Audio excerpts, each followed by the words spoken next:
sci-fi, but it's true. These centaurs, the half horseman, half men horse, would then steal each other and became horse thieves.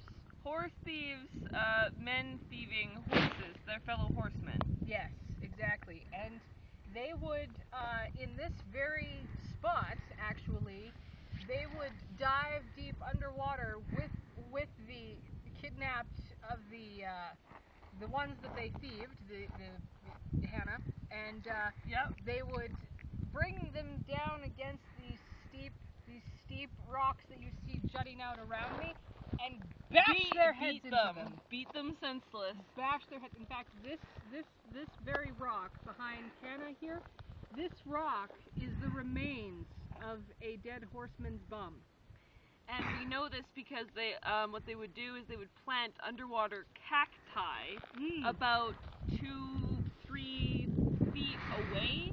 Yeah. And so right there, right in front of us, you can tell it's dead because, well, it's not underwater anymore, is it? So yes. So we have the dead cacti that is planted in memorial of the dead horse butt that was put here as a symbol. And that's when the water retreated and the remains of it, the last of it, are down below here in what we now call the Red Deer River. And that's a whole different story of why that happened. For another time. That's quite the legend of Red Deer, who you think is a deer, but is in fact a goat. Very interesting story, but that's a different story.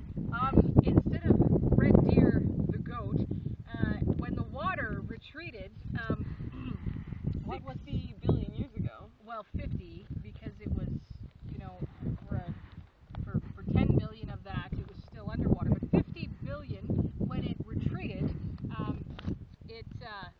yes, we were left with these mounds of dead horse butts. And that's why we have the terrain that we have here in Horse Thief Canyon. In Drumheller. In Drumheller. The hell drum. The hell of drum. Here today. Thank you. And good night.